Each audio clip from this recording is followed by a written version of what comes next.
Bismillahirrahmanirrahim. Alhamdulillahirabbil alamin wassalatu wassalamu ala asyrafil anbiya'i wal mursalin wa ala alihi wa sahbihi ajma'in.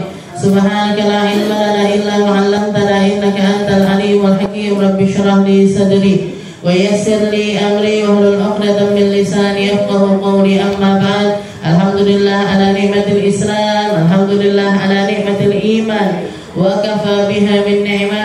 اللهم بارك لنا في رجب وشعبان وبلغنا رمضان وأعنا على الصيام والقيام وقراءة القرآن وقنعنا باليسير من المنام. Alhamdulillah, segala puji bagi Allah Subhanahu wa taala yang mengumpulkan kita, mendudukkan kita, menetapkan iman dan Islam di dalam hati-hati kita sehingga kita mampu memasuki setiap harinya, mampu memasuki setiap bulannya, mampu memasuki setiap keadaan yang Allah Subhanahu wa taala takdirkan untuk kita dengan pandangan yang terbaik, dengan cara yang terbaik, dengan keyakinan yang terbaik, karena kita meyakini sesungguhnya semua qada dan qadar dari Allah, khairihi wa syarrihi, yang baik dari Allah, yang enggak baik juga dari Allah. Ketika kita diberi kenikmatan oleh Allah Ta'ala, itu menunjukkan bahwasanya Allah Ta'ala ingin kita mempergunakan kenikmatan itu agar kita jadi hamba yang semakin bersyukur dan semakin bersyukur,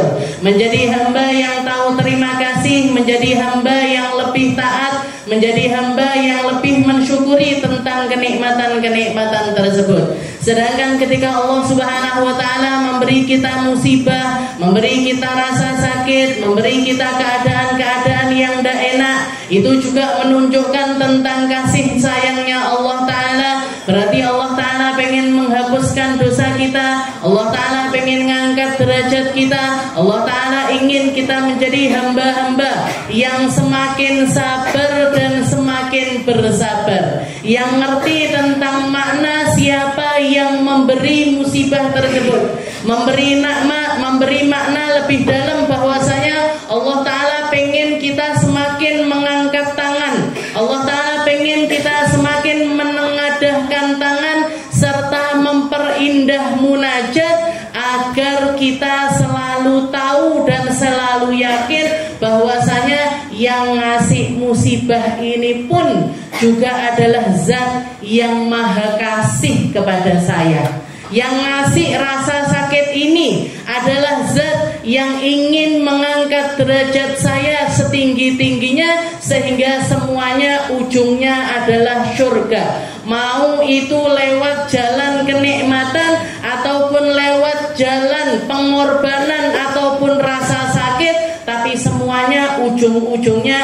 adalah nyari surganya Allah Subhanahu wa taala. Kita ada di penghujung akhir dari bulan Sya'ban, bulan menyambut bulan mulia, bulan Ramadannya Allah Subhanahu wa taala. Maka semoga Allah Ta'ala mengaruniakan kepada kita hati yang terbaik, niat yang terbaik, keadaan fisik yang terbaik, urusan hati serta dohir yang baik-baik, sehingga kita dimampukan untuk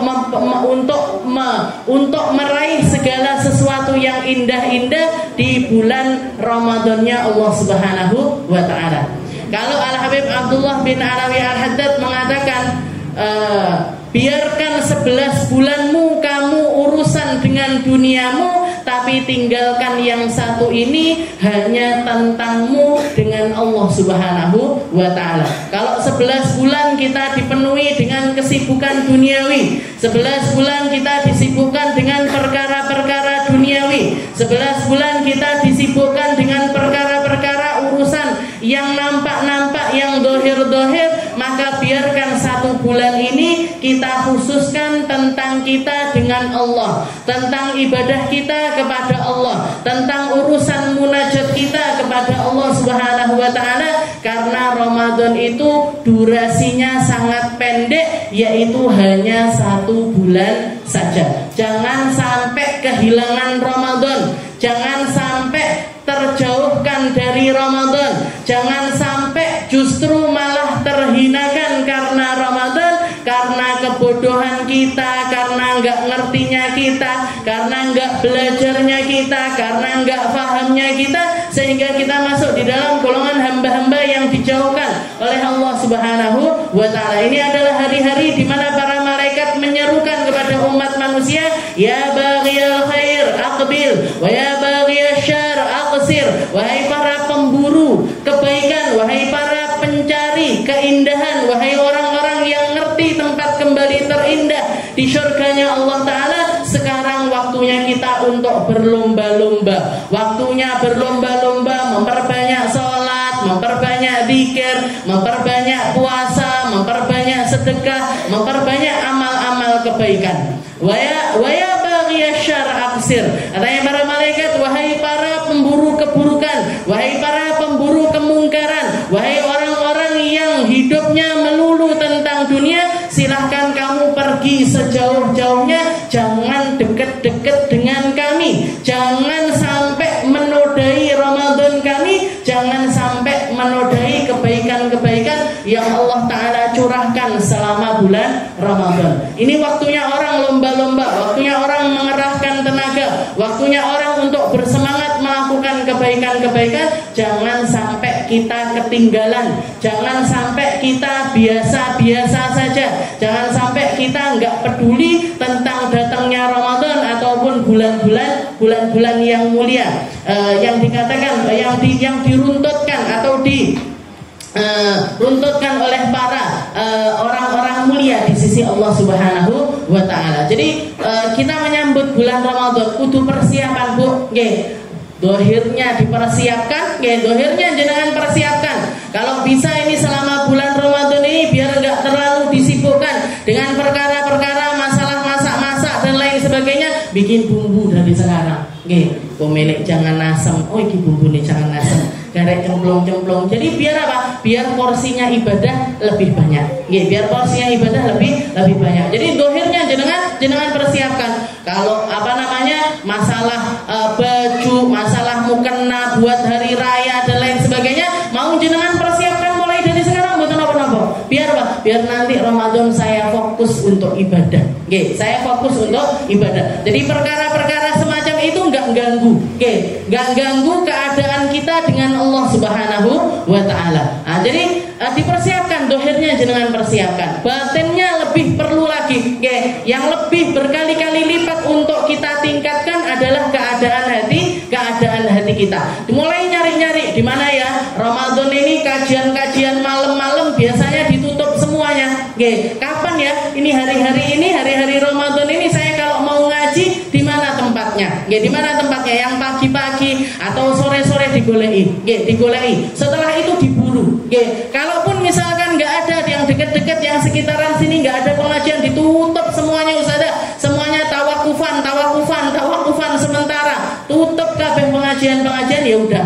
Berarti kita ngaji dengan Al-Quran kita. Diperbanyak ngajinya, diperbanyak deresnya, diperbanyak tilawahnya, diperbanyak tilawahnya, karena Ramadan ini syahrul Quran, bulannya urusan kita dengan Al-Quran. Jadi dipersiapkan hari-hari semacam ini turun ayat yang mengatakan kepada Nabi kita Nabi Muhammad sallallahu alaihi wasallam, ya ayyuhalladzina amanu kutiba alaikumusiyam kama kutiba alal ladzina min qablikum la'allakum tattaqun. Wahai hambaku, wahai orang-orang yang beriman, puasalah. Karena semua hamba iman dulu juga puasa. Semua hamba-hamba terdahulu mulai dari zamannya Nabi Adam sampai Nabi Allah Isa, mereka semuanya sudah kenal dengan syariat yang namanya puasa. Kenapa kok kita diperintahkan untuk puasa? La'allakum tattaqun, agar kalian jadi hamba yang semakin bertakwa. Menjadi hamba yang semakin bertakwa. Nabi Muhammad sallallahu alaihi wasallam juga mengatakan, as-salah ila salah wal jum'ah ila jum'ah wa ramadan ila ramadan mukaffaratun lima bainahunna majtunibatil kabair. Antara salat satu dengan salat yang lain, antara Jumat satu dengan Jumat yang lain, antara Ramadan satu dengan Ramadan yang lain, ini adalah tempatnya orang bersih-bersih yang akan menghapuskan dosa-dosa yang lalu, majtunibatil kabair, selama dia menghindari dosa besar. Nggih, selama dia menghindari dosa besar, maka yang ada di antara ketiga perkara ini semuanya akan dibersihkan oleh Allah Subhanahu wa taala. Jadi kita manusia ini butuh untuk selalu bersih-bersih. Sebagaimana kita punya rumah, bendino diresihi napa mboten, Bu? Setiap hari jenengan bersih-bersih. Habis makan piringnya dicuci. Habis minum gelasnya dicuci. Napa habis makan ditumpuk dipakai makan lagi? Kan mboten. Habis makan dicuci, habis minum dicuci. Kelihatan rumah setiap pagi jenengan saponi. Debu-debu setiap hari dilapi. Setiap hari dilap-lap kaca-kaca ini itu disulai dan lain sebagainya. Kenapa kok kita setiap hari membersihkan rumah kita? Ya biar bersih. Biar rumahnya selalu dalam keadaan bersih. Ini sama dengan diri kita. Kita setiap hari itu setiap hari yang datang kepada kita nggak pernah luput dari dosa, nggak pernah luput dari kesalahan. Kalaupun nggak melakukan kesalahan dengan orang lain, kita sedang melakukan kesalahan kepada Allah Subhanahu wa taala, atau minimal nggak tahu diri dengan Allah Subhanahu wa taala. Dikasih mata, dikasih hidung, dikasih telinga, dikasih pipi, dikasih mulut dan lain sebagainya. Tapi sering kali perkara yang dititipkan sama Allah taala, diamanahkan oleh Allah taala, justru kita pakai untuk melakukan perkara-perkara yang enggak benar. Dipakai untuk melakukan perkara-perkara yang tidak diridhoi oleh Allah Subhanahu wa taala, atau minimal dianggur nih. Nggih, tahu jenengan dianggur. Bukan ngambil anggur ditaruh mboten nggih. Dianggurin, enggak dipakai, enggak dipakai, dikasih telinga sama Allah taala, dipakai. Buat apa ini sebenarnya telinga? Untuk dengarkan perkara-perkara yang baik, untuk dengarkan perkara-perkara yang indah, untuk dengarkan perkara-perkara yang bermanfaat, sesuatu yang diridhoi sama Allah taala. Tapi seringkali telinga ini kita pakai untuk dengarkan hal-hal yang enggak benar. Atau kalaupun enggak minimal enggak digawe apa-apa, nganggur kupingnya. Nah ini sudah kita perlu selalu membersihkan keadaan mata kita, keadaan telinga kita, keadaan hidung kita, mulut, tangan dan lain sebagainya, perlu untuk dibersihkan harian dari dosa-dosa. Gimana caranya? Katanya Nabi Muhammad, as-salah ila salah. Salat satu dengan salat yang lain. Di dalam hadis yang lain Rasulullah mengatakan, wahai para sahabatku, kalau misalkan di antara kalian punya sungai, setiap di antara kalian punya sungai di depan rumahnya, sehari mandi di sungai itu 5 kali, kira-kira masih tersisa dosa apa enggak di dalam diri kalian? Masih tersisa kotoran apa enggak kalau kalian sehari mandi sampai 5 kali? Jenengan sehari mandi berapa kali? 2 kali? Saya sehari mandi sekali, Bu. Sekali tok mandi. Kalau ada acara pagi aja biasanya mandi 2 kali. Pagi mandi, nanti malam jam maghrib atau habis isya mandi lagi. Kalau enggak ada acara, saya mandinya malam tok. Jadi mandinya cuma sekali sehari. Tapi kadang-kadang dua kali. Tapi itu saya merasa kayaknya udah bersih aja. Istilahnya enggak reget-reget banget awake. Lah ini kita bayangkan kalau sampai orang sehari mandi 5 kali, kira-kira sik boloten apa mboten? Boloten pangkat. Tapi kan harus diginikan, istilahnya harus dikerek dulu baru keluar bolotnya. Kalau dilihat secara kasat mata gini, yo panglah resik ae. Ini katanya Nabi Muhammad, perumpamaannya orang sholat itu kayak dia mandi sehari 5 kali. Dosa antara subuh sampai zuhur dibersihkan di waktu zuhur. Dosa antara zuhur sampai asar dibersihkan di waktu asar. Antara asar dengan maghrib dibersihkan di waktu maghrib. Terus sehari 5 kali dibersihkan. Maka nggak akan tersisa kotoran di dalam diri hamba tersebut. Itu yang bersih-bersih harian.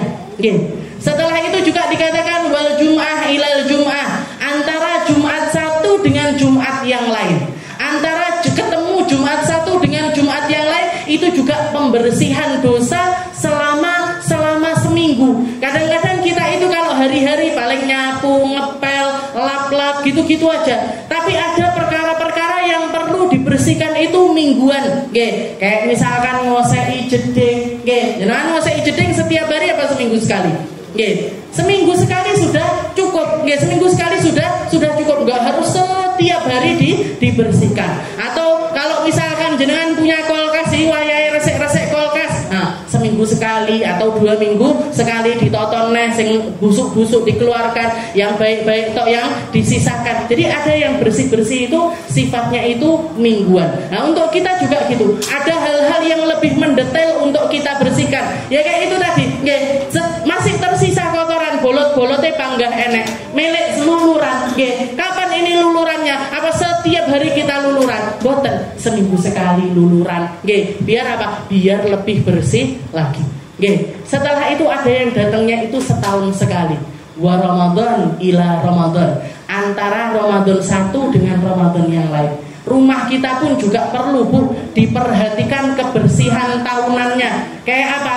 Pagar-pagar rumah kalau sudah catnya ngelupas-ngelupas, arep bodo diceti, nggih. Diperbaharui catnya, dilihat plafon-plafonnya yang bocor-bocor dideloki, dibenakne, nggih. Dilihat gordennya kok sudah kayaknya sudah bosen setahun dipakai, dilepasi, dicuci, diganti yang baru, nggih. Ada yang sifatnya bersih-bersih itu setahun sekali. Nggih, tempat yang sulit-sulit dijangkau, kipas angin dibongkar, dibuka, setelah itu dibersihkan. Itu cukup berapa kali? Setahun sekali sudah cukup. Nah, Allah Ta'ala juga ngasih kita momen setahun sekali berupa Ramadan. Hal-hal yang sulit-sulit, kerak-kerak dosa yang terlalu sulit untuk dibersihkan dengan cara-cara yang biasa-biasa saja, ini waktunya kita bersihkan di bulan Ramadan. Oke, makanya dikatakan waktu awal pertama kali Nabi Muhammad dapat kewajiban untuk melaksanakan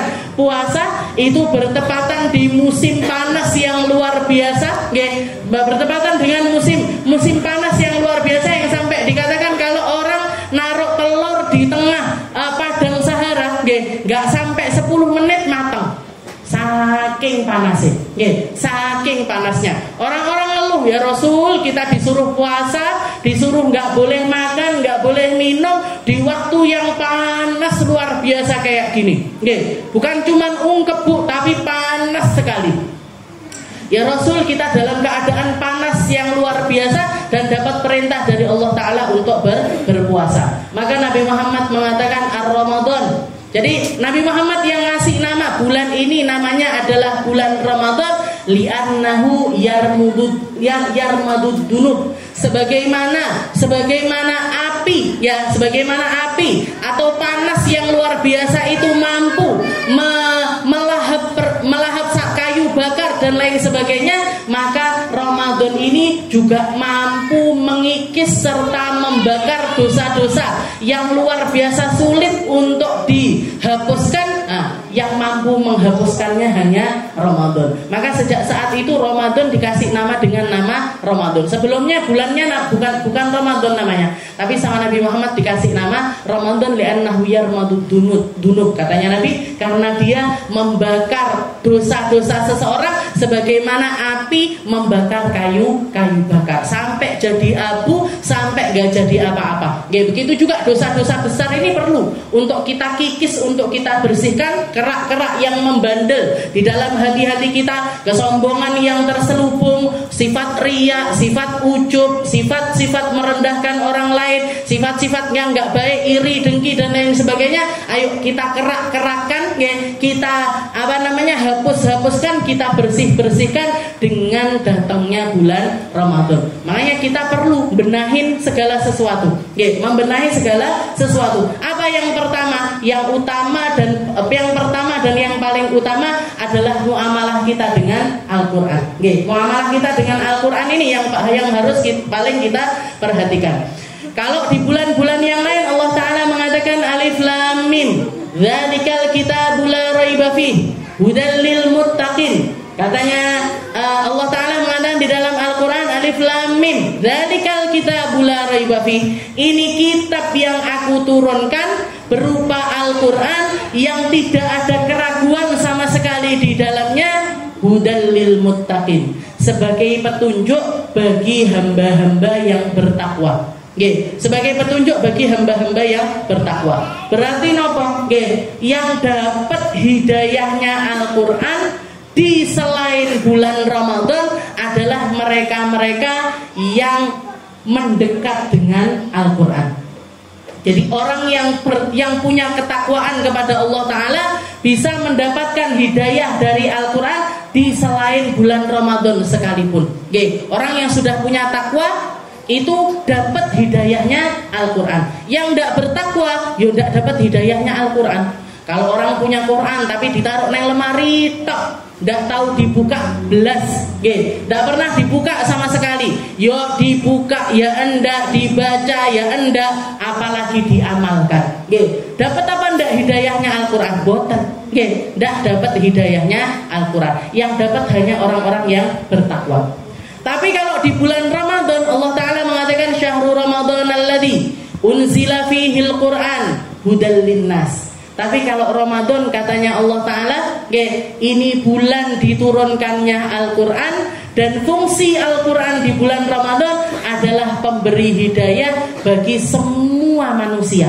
Mau kafir, mau muslim, mau maksiat, mau enggak maksiat, mau takwa, mau enggak takwa, mau benar, mau enggak benar, mau lurus, mau enggak lurus. Kalau dia mendekat dengan Al-Quran, dia akan mendapat hidayahnya Al-Quran.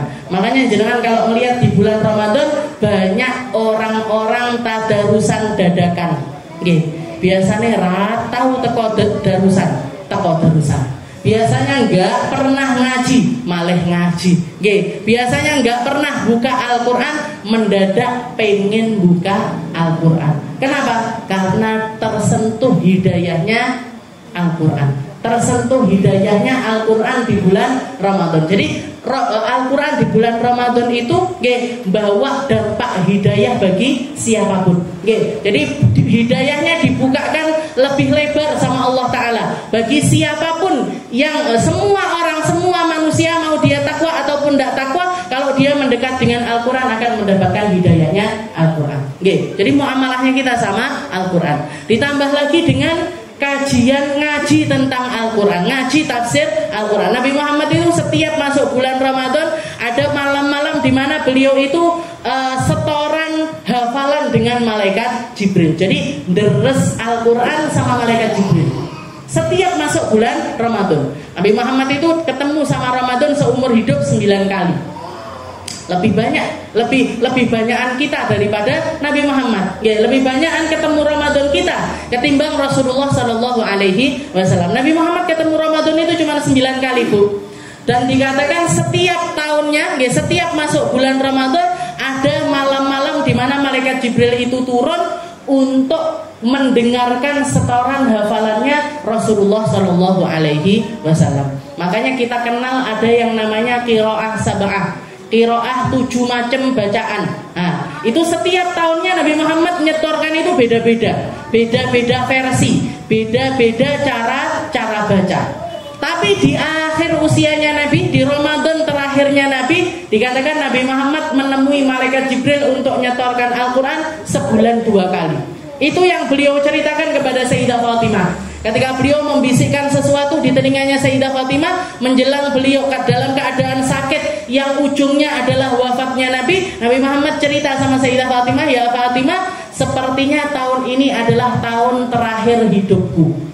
Kenapa ya Rasul? Karena di tahun ini, kalau tahun-tahun kemarin malaikat Jibril Ramadan itu turun sekali untuk dengarkan setoran hafalanku, tahun ini malaikat Jibril turun 2 kali. Kayaknya ini adalah Ramadan terakhirku bersama umatku. Jadi makanya ada 10 qiraah atau 10 cara baca Al-Quran. Itu setorannya Nabi.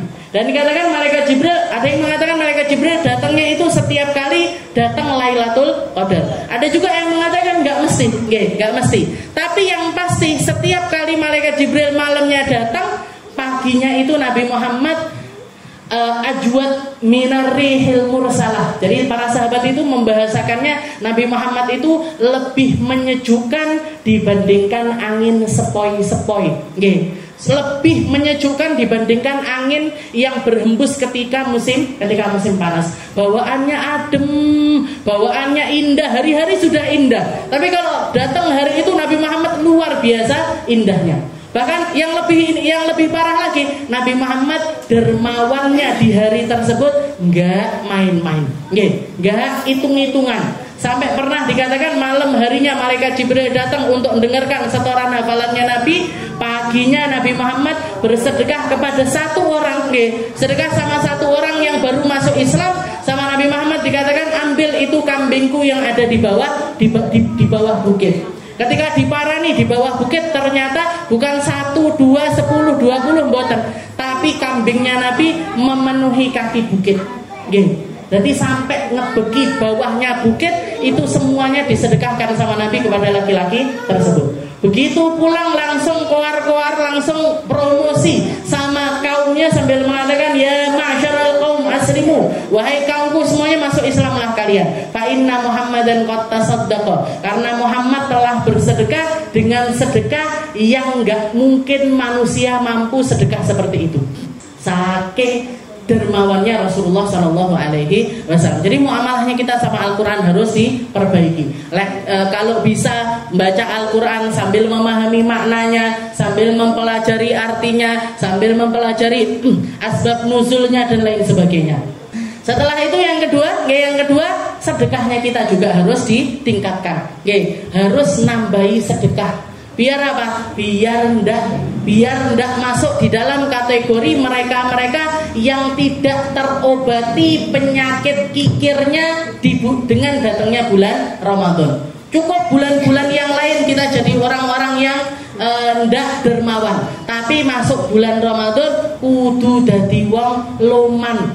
Harus jadi orang yang loman. Dan sedekah ini nggak harus banyak. Nggak harus istilahnya sampai di luar batas kemampuan kita, atau bahkan sampai harus ngutang-ngutang. Aku pengen sedekah Ramadan, tak utang dhisik ya. Nggak harus seperti itu. Tapi apa yang kita mampu, berapa yang kita mampu, itu yang kita sedekahkan. Jadi misalkan jenengan persiapan nanti Ramadan, saya mampunya kayaknya sedekah 300.000.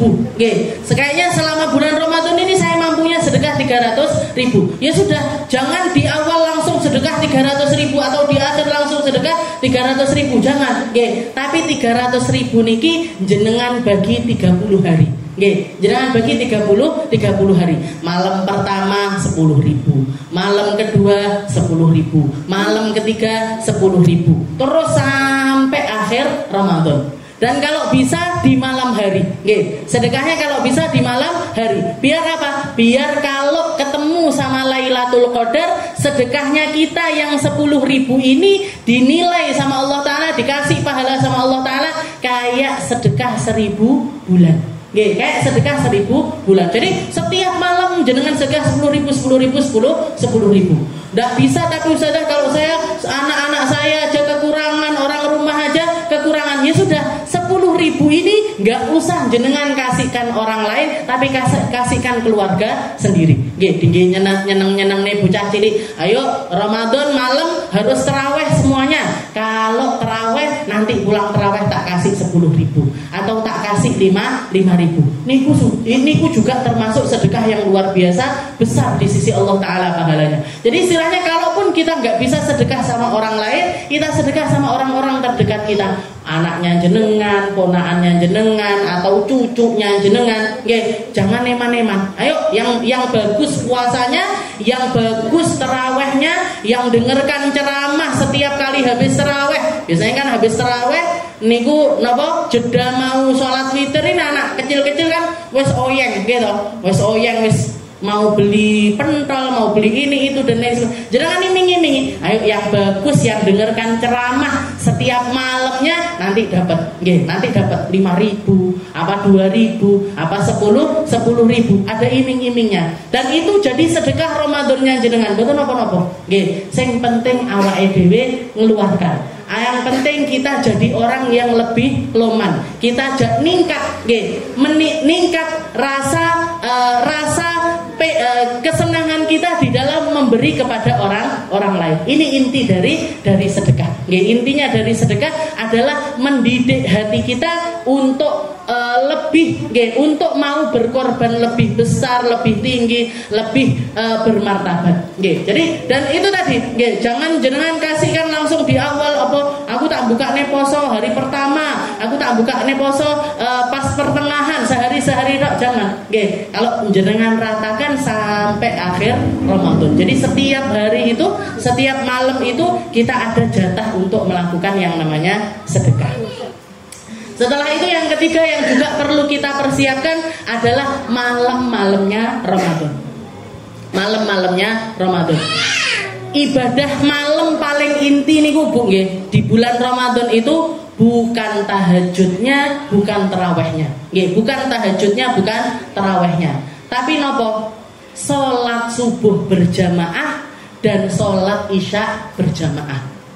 Sholat subuh berjamaah dan sholat isya berjamaah itu adalah ibadah malam paling tinggi derajatnya. Ibadah malam paling tinggi derajatnya adalah sholat isya berjamaah dan sholat subuh berjamaah. Nabi Muhammad mengatakan man qama al-isya fil jamaah faka'annama qama nisful lail. Barang siapa yang sholat isya berjamaah dikasih pahala sama Allah Ta'ala kayak orang yang sholat setengah malam. Kayak orang yang sholat setengah malam. Wa man shallat subuh fil jamaah, barang siapa yang sholat subuh berjamaah, faka'annama qamal laila kullah, maka dia dapat pahala kayak orang sholat sepanjang malam. Jadi sholat, kalau kita sholat isya jamaahan kayak sholat setengah malam, kalau kita sholat subuh jamaahan kayak sholat sepanjang malam. Jadi inti atau ibadah pertama yang harus paling kita perhatikan di bulan Ramadan, bahkan mulai sebelum Ramadan juga harusnya kita latih tentang perkara tersebut, yaitu sholat isya jamaahan, sholat subuh juga jamaahan. Sholat isya berjamaah, sholat subuh berjamaah. Setelah itu kalau mau nambah sholatnya apa? Mau atau nambah ibadah malamnya lagi ngapain? Sholat ba'diyah isya dan sholat qobliyah subuh. Sholat ba'diyah isya dan sholat qobliyah subuh. Niki sholat ba'diyah isya niki pahalanya lebih besar dibandingkan sholat taraweh. Jadi sholat ba'diyah isya itu pahalanya lebih besar daripada sholat taraweh. Makanya kadang saya itu heran, ada orang belani taraweh tapi habis sholat isya lingguh-lingguh.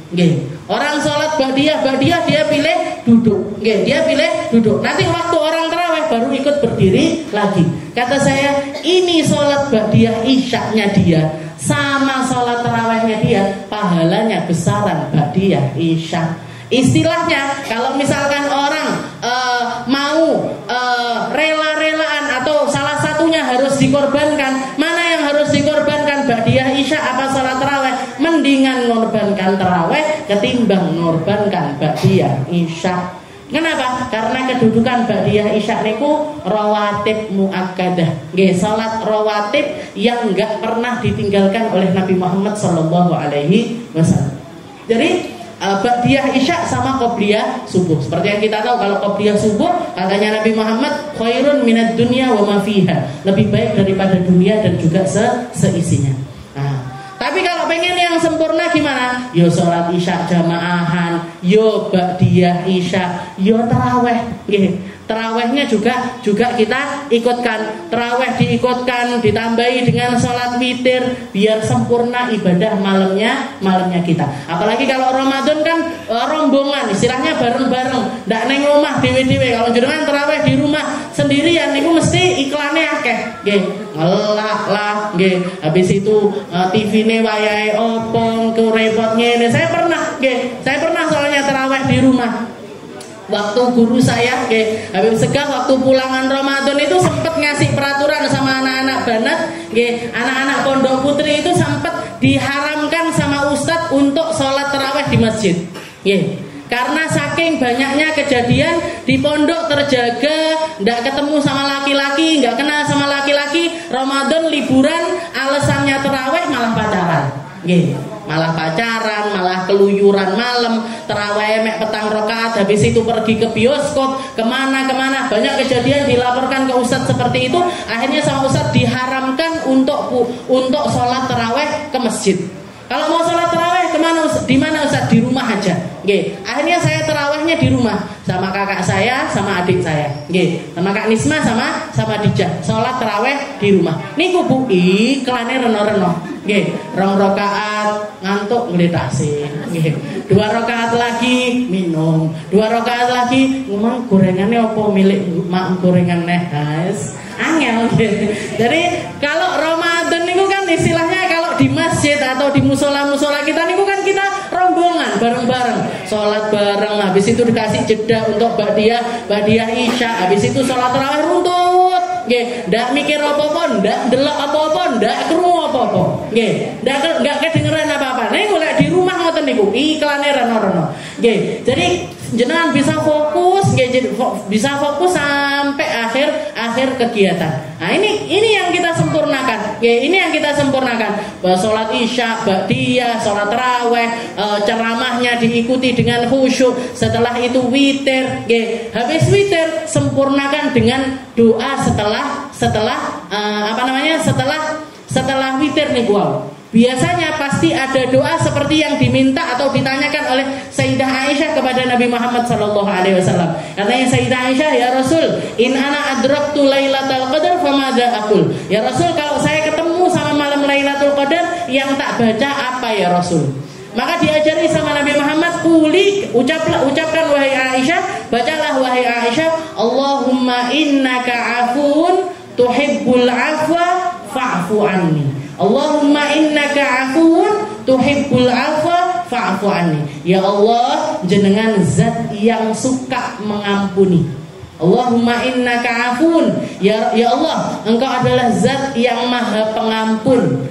Tuhibbul afwa, jenengan senang mengampuni hambanya. Fa'fu anni, maka ampunilah kami, ampunilah saya. Katanya Nabi Muhammad, bacalah itu kalau kamu ketemu sama malam Lailatul Qadar. Nah, kalau setiap malam habis tarawih, setiap kali setelah tarawih kita nyempatkan untuk membaca doa tersebut, ndak iso dongane dipimpin sama yang doa, maka bisa dipastikan salah satu dari malam-malam itu mesti ketemu sama malam Lailatul Qadar. Ya, pasti ketemu sama malam Lailatul Qadar. Jadi ibadah malamnya kita perhatikan, malam sama siang itu selalu jauh berbeda. Nikmatnya, ampunannya, nafahatnya, anugerahnya selalu lebih berbeda dibandingkan siang hari. Dibandingkan siang hari. Jadi sedekah kita perhatikan. Setelah itu ibadah malam. Nah niku nggih, caranya ibadah seperti itu. Kalau sedekahnya nggih ngoten niku, dibagi sampai akhir Ramadan. Biar setiap malam itu kebagian dari sedekah. Setelah itu apa? Tatabu layali. Nggih. Habis itu goleki malam-malam terkhusus dari bulan Ramadan. Nggih, nyari atau menjaga agar jangan sampai malam-malam istimewa ini terlewat dari kita.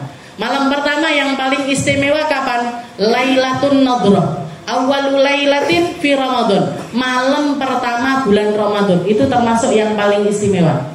Para ulama menamainya dengan nama Lailatul Nadrah. Malam pandangannya Allah Subhanahu wa ta'ala, di mana Allah ta'ala melihat kepada semua hambanya, memperhatikan kepada semua hambanya. Setelah itu wa man nadharallahu ilaihi lam yu'adzibuhu abada. Katanya Nabi Muhammad, barang siapa yang ngepasi pandangannya Allah ta'ala dan dia dalam keadaan yang diridhoi sama Allah ta'ala enggak akan pernah tega untuk mengadab hamba tersebut. Jadi kalau Allah Ta'ala ngelihat kita malam itu dalam keadaan sholat, atau dalam keadaan ngaji, atau dalam keadaan berzikir, dalam keadaan berkhidmah untuk keluarga, dalam keadaan melakukan kebaikan-kebaikan, nepati dengan pandangannya Allah Ta'ala, lam yu'adzibu abada. Allah Ta'ala nggak akan pernah tega untuk mengadab orang tersebut. Awalul lailah min Ramadan. Malam pertama Ramadan, yang biasanya orang masih lalai di malam itu.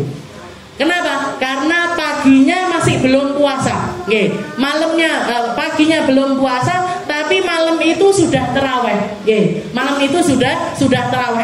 Awal masuk malam itu tadi, game awal masuk malam. Jadi antara maghrib nih Bu, pas waktu adzan maghrib sampai isya itu biasanya kita masih lalai. Nggih, banyak yang masih lalai. Apalagi kalau orang Indonesia biasanya sik ndeloki sidang isbat. Ya sedene tarawih ora. Nggih. Jadi malam pertama itu di eman-eman Bu. Nggih. Kalau Habib Salim Asyatiri ngajarkan kita untuk membaca surat Al-Fatih malam tersebut. Nggih. Kalau bisa di dalam sholat dibagi 3 makro. Nggih. Kalau tidak bisa di dalam sholat, ya di luar sholat. Nggih, pokoknya dibaca surat Al-Fatih, inna fatahna laka fatham mubina. Niku kita baca di malam pertama dari bulan Ramadan. Habis maghrib boleh, habis isya boleh, mau tidur boleh, pokoknya di malam hari. Nggih, di malam hari kita baca surat Al-Fatih dengan niatan apa? Dengan niatan agar Allah Ta'ala membukakan setiap pintu kebaikan untuk kita. Ben kebuka, pintunya puasa kebuka, pintunya sedekah kebuka, pintunya Al-Quran terbuka, pintunya doa-doa indah terbuka, pintunya munajat kebuka. Dan kalau sudah kebuka sama Allah Ta'ala, semoga kita digampangkan untuk memasuki setiap pintu kebaikan-kebaikan tersebut. Ben akeh nggih, biar banyak jatah kebaikan untuk kita. Jadi kita minta sama Allah Ta'ala, ya Allah, di malam pertama Ramadan ini bukakanlah semua hal kebaikan untuk kami. Dan di situ inti makna dari perkataannya Nabi Muhammad yang mengatakan innamal a'malu binniyat. Semua amal itu tergantung sama niatnya. Kalau malam pertama Ramadan kita niat ya Allah, niat ngatamkan Quran 30 kali. Nggih, mungkin apa mboten? Sebulan jenengan pengen ngatamkan Quran 30 kali. Meskipun enggak masuk akal, jenengan niatkan. Masalah mampu ndak mampu dipikir-kiri. Masalah iso ndak iso dipikir-kiri. Yang penting niat. Allah melek ngatamne Quran 30 kali. Atau paling enggak kayak Imam Syafi'i lah. Kayak Imam Syafi'i malah lebih lah kita. Kalau Imam Syafi'i itu kalau masuk Ramadan hatamnya 3 kali, siang hari 3 kali, malam hari. Siang hatam 3 kali, malam hatam 3 kali. Itu Imam Syafi'i. Yo panggah ngajar dia. Yo panggah ngajar, yo panggah zikiran, ya panggah sholat jamaahan, enggak terus sama Quran terus boten. Nggih, sempat. Tapi itu orang-orang istimewa di sisi Allah Subhanahu wa Ta'ala. Jadi kita niatkan, ya Allah saya pengen tahajudan sekian rakaat. Ya Allah saya pengen ngaji Quran sekian kali khataman. Ya Allah saya pengen sedekah sekian ribu atau sekian juta atau sekian miliar. Jenengan niatkan sing akeh-akeh. Napa yang besar-besar, yang tinggi-tinggi. Kalaupun misalkan kita tidak dapat jatah mengamalkannya, kita dapat jatah meniatkannya. Ya, dapat jatah meniatkannya. Dan katanya Nabi, innamal a'malu binniyat. Semua ibadah itu tergantung niatnya. Dan Allah akan memberikan setara dengan apa yang dia niatkan. Jadi niat sing akeh malam itu, niat yang banyak di malam pertama Ramadan. Saya Ramadan mau gini, mau jadi orang yang seperti ini, mau menghindari ini, mau jagain diri dari perkara maksiat ini. Jangan niatkan semuanya di awal pertama Ramadan. Itu namanya Lailatul Nadrah. Setelah itu yang kedua, malam yang kedua yang harus juga kita perhatikan adalah Lailatul Akhir, malam terakhir Ramadan. Yang biasanya juga mayoritas orang juga lalai. Kenapa? Karena sudah enggak tarawih. Karena sudah enggak tarawih. Sebagian besar orang ngapain? Pindah alam, Bu. Lek biasane malam-malam ning gone masjid, niki wis ning gone mall, ning pasar, di toko. Lah ndak gitu ning omah, noto rodong, noto napa? Karpet ini itu dan lain sebagainya. Malam terakhir Ramadan. Katanya Nabi Muhammad, di malam itu padahal di malam terakhir Ramadan Allah Ta'ala mengampuni hambanya yang asalnya namanya sudah tertulis di pintu neraka, dipindah namanya jadi para penduduk surga sebanyak yang Allah Ta'ala ampuni sepanjang Ramadan. Sebanyak yang Allah Ta'ala ampuni sepanjang Ramadan. Padahal di setiap malam-malam Ramadan Allah Ta'ala mengampuni minimal 600.000 orang. 600.000 orang setiap malam Ramadan itu diampuni. Yang istilahnya bukan orang yang sudah ahli surga naik namanya sudah ada di dalam pintu neraka, maksudnya wes kudune melbune gone neraka, pindah namanya karena saking indahnya ibadah dia di malam itu atau di hari itu, masuk jadi namanya menjadi penduduk surga. Itu setiap malamnya 600.000 orang. Di akhir Ramadan niku ditotal kabeh. Sepanjang Ramadan berapa yang Allah Ta'ala ampuni, sebanyak itu yang Allah Ta'ala ampuni di malam terakhir dari bulan Ramadan. Malam pertama, malam terakhir. Dan yang terakhir apa? Malam Lailatul Qadar. Tentu saja ini yang paling afdol. Yang paling afdol daripada malam pertama, malam terakhir, yaitu malam Lailatul Qadar. Malam Lailatul Qadar yang disembunyikan sama Allah Ta'ala di sepanjang Ramadan, itu adalah malam terbaik yang Allah Ta'ala berikan kepada umatnya Nabi Muhammad SAW. Dan ini requestnya Nabi. Lailatul Qadar itu requestnya Nabi. Nabi-nabi terdahulu tidak punya, Bu, namanya Lailatul Qadar itu nggak punya. Karena Nabi Muhammad memikirkan umatnya yang umurnya pendek, 60-70 tahun. Iki piye carane biar bisa bersaing dengan umat-umat terdahulu yang usianya sampai 500 tahun, sampai 1000 tahun, sampai 2000 tahun. Piye carane biar bisa ngungguli umat-umat terdahulu ini, gimana caranya?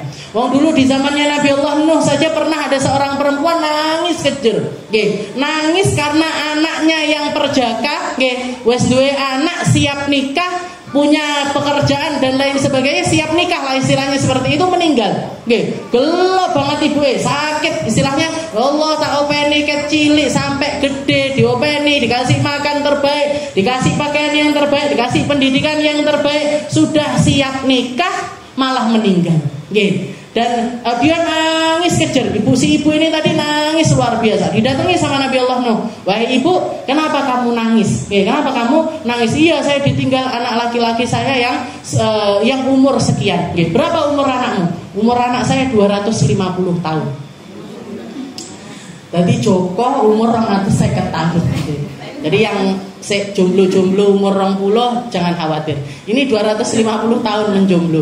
Jadi 250, si anak laki-lakinya ini umurnya 250 tahun. Ini anak saya Joko umurnya baru 250 tahun.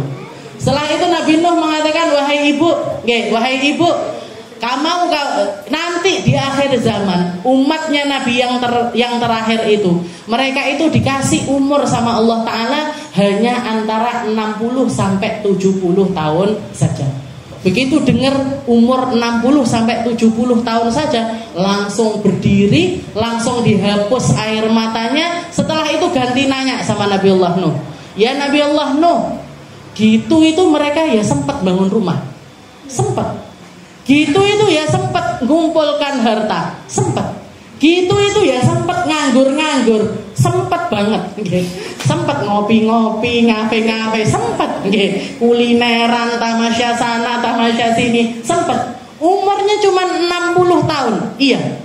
Kalau aku jadi mereka, kalau aku jadi umat akhir zaman tersebut, aku gak akan kerja, aku akan memilih untuk tinggal di bawah-bawah pohon, pindah dari satu pohon ke pohon yang lainnya, dan aku fokuskan diriku untuk ibadah kepada Allah Subhanahu wa Ta'ala. Gak akan sempat mikir apa-apa karena saking pendeknya usia mereka. Jadi langsung dihapus. Istilahnya yo ada rasa syukurnya karena membersamai anaknya, dikasih waktu sampai 250 tahun lek ngopeni anake. Sedangkan umat akhir zaman paling pol kita jenengan kalau punya anak-anak hidup bersama, open bersama, senang-senang bersama, itu paling lama paling 40 tahun sampai 50 tahun. Itu pun juga kalau dikasih umur panjang sama Allah Subhanahu wa Ta'ala. Itu pun kalau dikasih umur panjang sama Allah Ta'ala. Jadi dia bersyukur karena jadi umat yang umurnya panjang, dan heran sama umurnya umat akhir zaman, dikasih waktu pendek tapi sempat leha-leha, sempat ngapain aja, sempat untuk melakukan perkara-perkara yang tidak mendekatkan dirinya kepada Allah Subhanahu wa Ta'ala. Jadi pertanyaan pertama gitu, sempat bangun rumah,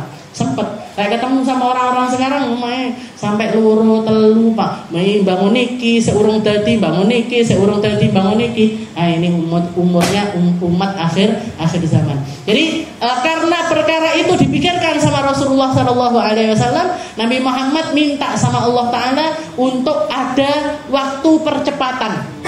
waktu percepatan yang bisa diraih untuk umatnya Rasulullah Shallallahu Alaihi Wasallam dan bisa menyamai umur, istilahnya bisa minimal setara dengan umat-umat terdahulu. Nah, dikasih sama Allah Taala yang namanya Lailatul Qadar. Lailatun khairun min alfi syahr. Yang dimaktub di dalam Al-Quran malam yang nilai ibadahnya disetarakan sama Allah Ta'ala seperti 1000 bulan.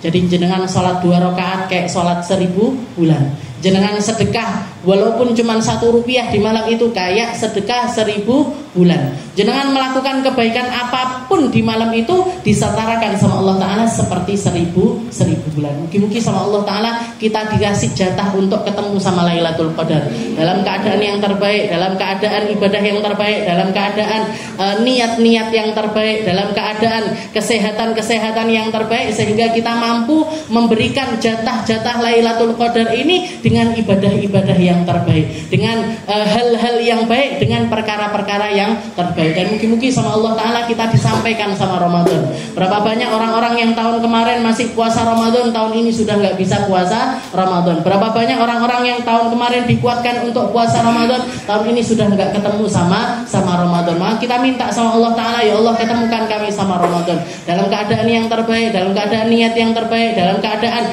urusan yang terbaik, dalam keadaan dohir batin kita siap untuk menerima setiap perkara-perkara indah di bulan Ramadan. Dan mungkin-mungkin sama Allah Ta'ala kita dijaga dari setiap maksiat, dijaga dari setiap kesalahan, dijaga dari setiap keteledoran, dijaga dari setiap hal-hal yang jauh dari apa yang diridhoi oleh Allah Subhanahu wa Ta'ala. Dan mungkin-mungkin sama Allah Ta'ala rezeki kita dilancarkan, dikasih berkahnya, dikasih manfaatnya, dikasih keindahan-keindahannya, agar semuanya bisa jadi modal kita untuk beribadah semakin baik dan lebih baik lagi kepada Allah Subhanahu wa Ta'ala. Mungkin-mungkin orang-orang yang kita cintai, anak-anak kita, keluarga kita, semuanya dijaga dari setiap maksiat, dijaga dari setiap akidah-akidah yang menyesatkan, dijaga dari setiap perkara-perkara buruk, baik itu untuk dunia mereka ataupun untuk akhirat mereka. Dan semoga Allah Ta'ala memberikan ujung usia kita dengan keadaan kematian yang terbaik, husnul khatimah, dalam keadaan yang terbaik, dalam keadaan yang diridhoi, dalam keadaan yang dirahmati oleh Allah Subhanahu wa Ta'ala. Ala hadhihi niyyah wa ala niyatin salihah wa ila hadratin Nabi Muhammad sallallahu alaihi wasallam bisirril Fatihah.